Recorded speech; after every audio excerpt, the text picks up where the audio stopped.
Welcome back to Where Tigers Walk. Adrian says 3 things that would guarantee our survival is number 1, playing away from home. Number 2, playing teams from the top of the table. And number 3 is Eliot effing Matazo. Welcome back to Where Tigers Walk. We've got Matty and Ben back with us, and we are delighted this week to have Jan Drinkall, who many of you will know from Twitter, is a huge Tigers fan and has come on to talk about that Sunderland win. How are you, Jan? Thank you for joining us. I'm very well, thank you, and a much better Sunday than we normally have. Absolutely. Let's have a chat. Let's have a look at what's coming up then on this week's episode, and it's episode 30 as well. So if you can drop us a like. For 30 weeks we've been talking about Hull. Matty, does it feel like 30 weeks? Just to me. Yeah. Oh God, yeah, it does. And it's. I think it's been more torture than pleasure, hasn't it, for those last 30 weeks? But. I think turning it around on Saturday was excellent. So yeah, we're all hopefully moving up. Yeah, let's have a look what's coming up then this week. We're going to talk about the magic of Matazo. Just how amazing was that performance. We're going to look at Gelhardt as well. Fans are screaming out for his signature. Do we owe Coyle an apology? ? And who would we like to see relegated? Which team, which fan base is getting on our nerves the most? And we can't wait to see goodbye to in 12 weeks' time. Thank you very much for joining us again. It's 20 minutes of Hull City chat. Right, Matty, let's jump into it. Fantastic result against Sunderland. First of all, Sunderland fans said Hull were the best away fans at the Stadium of Light this season. Fair play to them. And another one says Hull fans showed up the 40k in attendance. 2,000 fans outsang the 40k in the stadium. Yeah. How good was it? Oh, it was. I mean, it was amazing. It was such a good atmosphere, such a good game, and and it was topped off with a outstanding performance. I thought, to every man in the team, there wasn't one person that was a weak link. So, yeah, fantastic, great atmosphere. I was saying to my mate, where are all these people when we play at the MKM? It's such a great atmosphere, but they must be spread out all over the stadium, and it'd be good to get us all into one area to kind of create that atmosphere. But yeah, no, it was amazing day, amazing atmosphere, and fantastic result, weren't it? It was just what we needed. Okay. To Jan and Ben, I'll ask you both this. Could either of you see this coming? Because we talked about the Norwich game and, with frustrations there. But, I mean, Jan, did you see a performance like this coming? I didn't, but my husband did. When we went to Sheffield on the bus, he said 3-0 to us. And I think it was tongue-in-cheek, to be fair. But yesterday, he did say, we'll win, but I'm not as confident as I was last time. So, yeah, I mean, we've just watched it again. We just finished watching the full match replay because you're so nervous while you're there at the stadium, aren't you? But even in that very last few kicks of the game, I thought, it kept saying to John, they're going to score. But... I agree. To a man, you could not fault them yesterday. Okay. Ben, Sunderland fans do want to raise the handball issue with you then. So can we do that with you? Tough. I mean, if you look back at the game at the MKM, they had one that was very dubious as well, a handball. So I don't think there's much in it. Obviously, it does strike him on the hand, but I don't think there's much in it, to be honest. Right. I think if it had been the other way around, we'd have wanted it. His hand was in an unnatural position. But the other side of it is it works itself out, doesn't it, over the season? So, we deserve luck. We've not had a lot, Swings and the referee in the way and Lord knows what. So, no, I think we deserve that. I think they're just clutching at straws because they didn't create anything. They had that one chance in the second half where they should have scored. Isidore with a header, but apart from that, I think Pandor had a relatively comfortable day. So the clutching at straws, really, we deserved the victory. So just have to suck it. And they did say that as well. To be fair, as well. Right, Ben, let's send this to you because you want Eliot Matazo for Ballon d'Or. So to state the obvious, Dan says Matazo is going to be a massive player for us going forward. He is an immense performance and massive 3 points. But there's so many reactions on here who owe Louis Coyle a massive apology. That's the best performance we've had from anyone at fullback. We'll come to Louis Coyle in a minute. Let's talk about Matazo first. Wow, where's he come from? I don't know, to be honest. I don't know how we managed to persuade him to come from Monaco to Hull. It's a massive signing for us. He is one, like a lot of fans have said, to build the team around. Hopefully, if he's there next season, because it's very likely that a lot of higher up teams will be sort of sniffing around him, considering his age and the talent he's obviously got. But yeah, he was just fantastic against Sunderland. Yeah, another one here. Jan, Lee says Matazo is very good, isn't he? A central midfielder who can do a bit of everything, like they're actually meant to do. Lovely stuff. Were you impressed, Jan?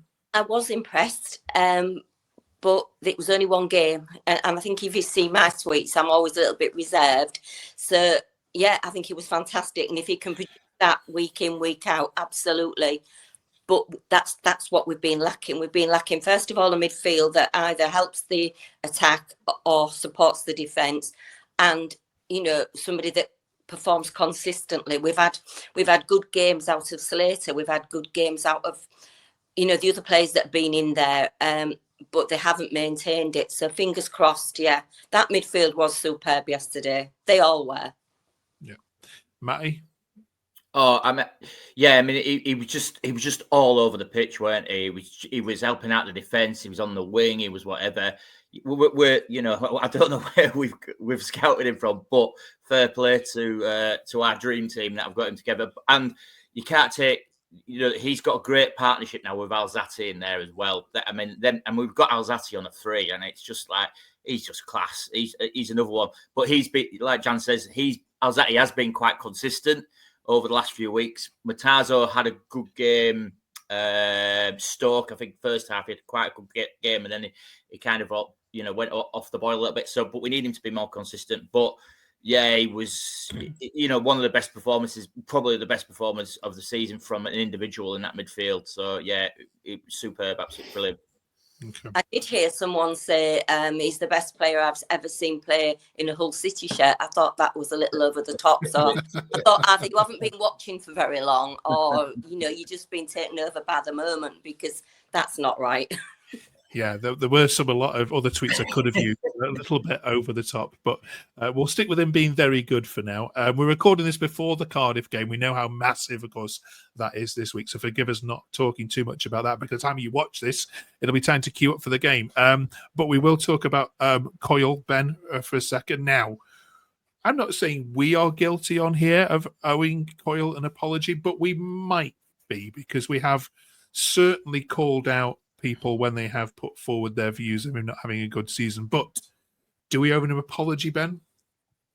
I think to an extent we do a little bit, because we have, I think a lot of the fan base has sort of got on his back quite often about being one of the poorer players in the games. But I think, like Jan said, it's only one game. It's a good game for Matazo. It was also a good game for Coyle, but he's got to keep up that level. I think he can definitely do it, because he's shown it in the past. Like last season, he was phenomenal for us, but he just needs to keep up that level of intensity. The way he played on Saturday was fantastic, considering the players he was up against. Enzo Lefebvre, one of the so-called best players in the league. So yeah, he's got to keep it up. But I think we do probably owe him an apology. Okay, Matty, do you agree? Yeah, I think so. I think we were quite early on. We did say, he wears his heart on his sleeve type player, and he gives 100%. So I think we do a little bit owe him a little bit of an apology. He did have a good game, don't get me wrong, but I think what helped is that he's now got somebody in front of him. Absolutely. Yeah.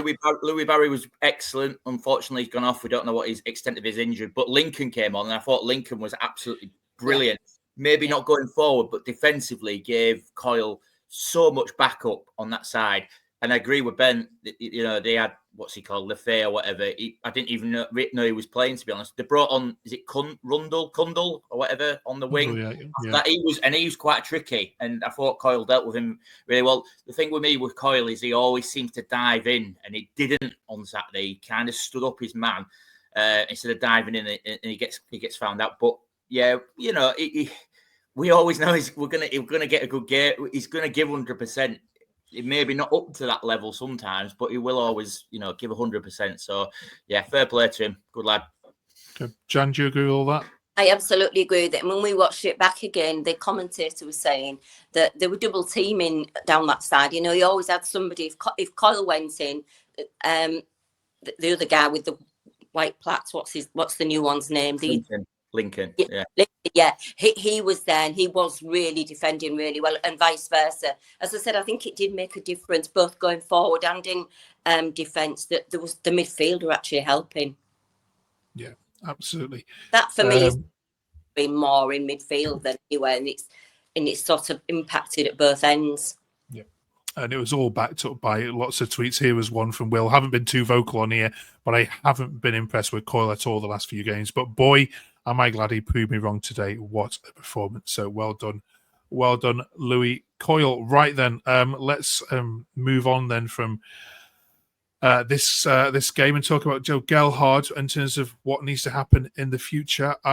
Matty, there were lots of tweets. I mean, I've got 3 here, all pretty much saying the same thing. He's a must-be signing for the summer. Signing Gelhardt on a perm is a must for us, says John. Joe Gelhardt is a must-buy in the summer, so Alex doesn't stop grafting for 90 minutes each game. I'm going to see that you're nodding your head along with that. What is he giving you that you didn't have before, though? I think he's just giving us a bit more quality.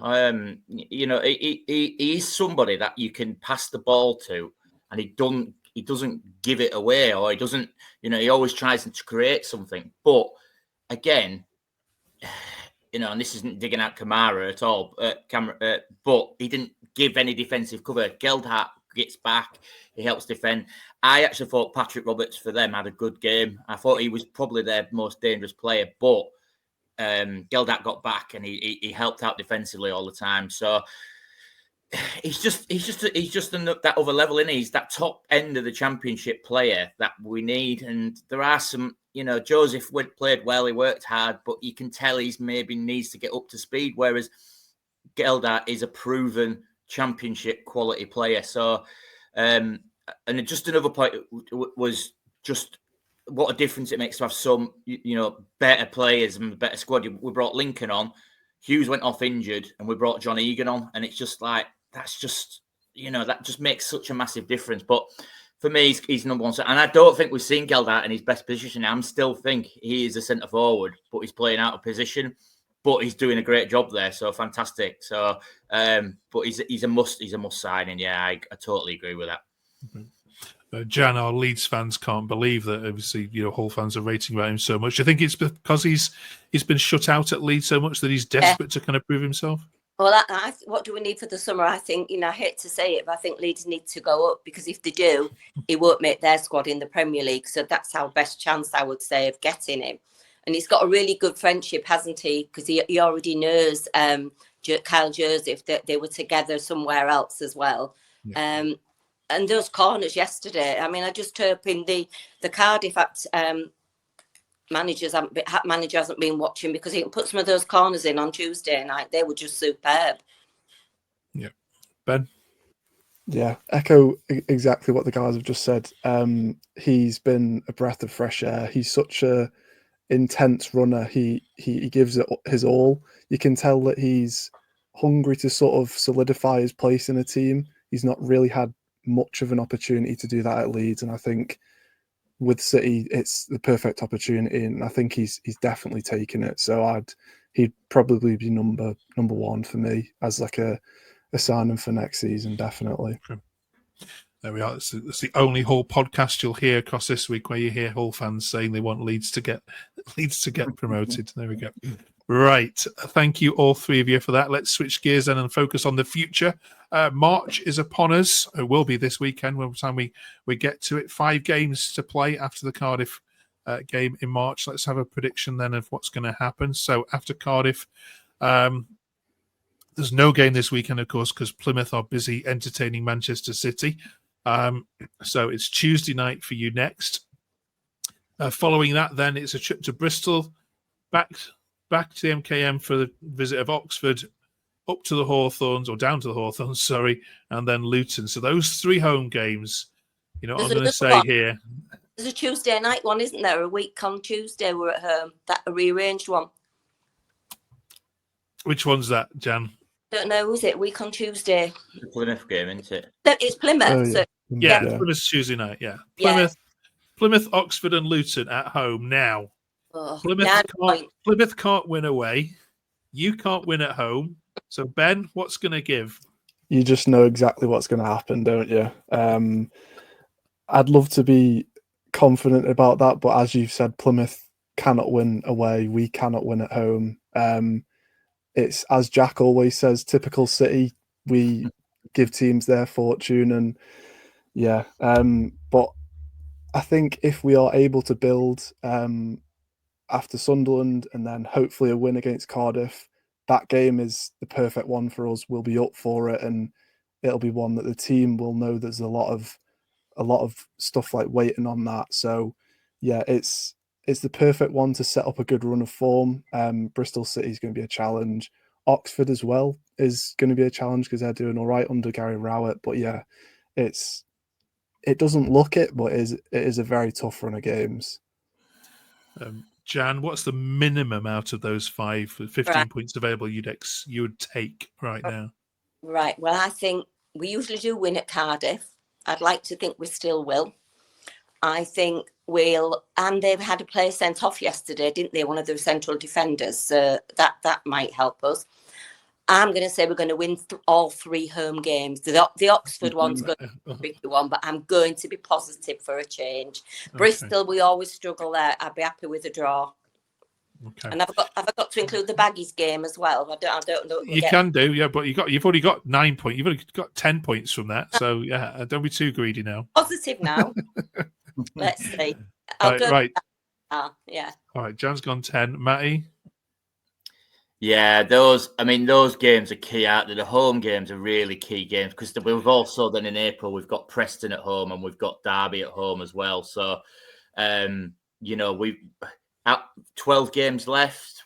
We possibly need, I reckon, six wins. I know that sounds ridiculous, but I think we probably need to win at least half those games to make sure that we're safe. We're lucky, I think. I suppose we're lucky in terms, not lucky. I don't know. Lucky. Are we lucky that we are playing teams in and around us because it puts more pressure on those games. But yeah, we've got to just start winning at home, haven't we? I think if we can turn our home form around, it's obvious we're okay away from home.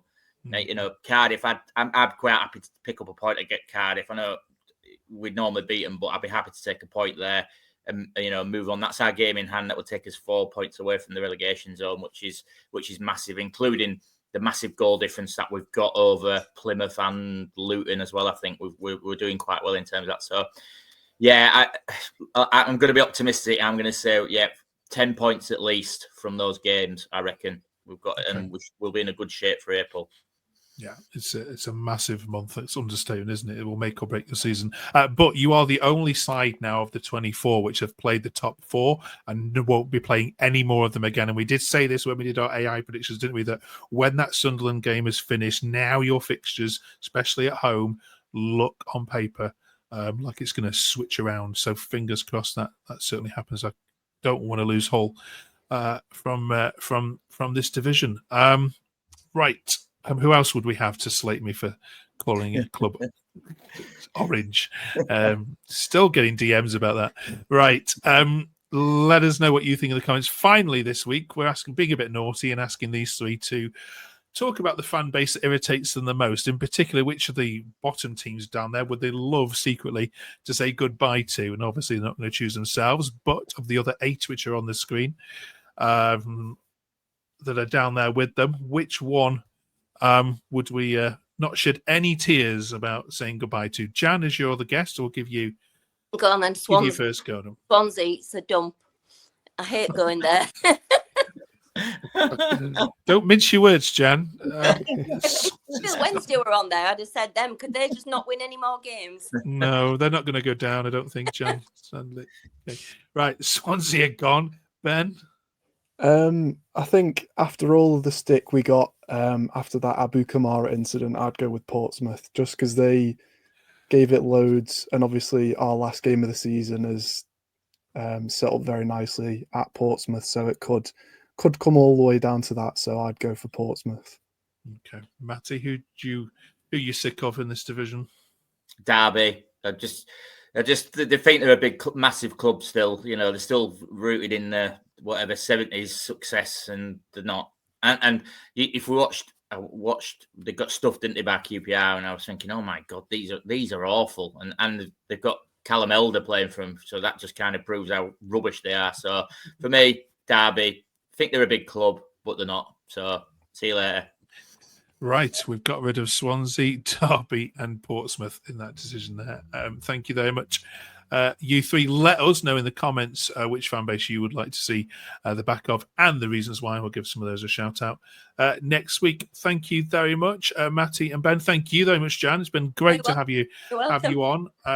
Good luck against Cardiff, all of you, and we'll see you back here in 7 days' time to review how that's gone and look ahead to Plymouth at home. My goodness me. Nervous for you even talking about it. Thank you, Matt. Thank you very much. See you next week. Don't forget to drop us a like and a subscribe.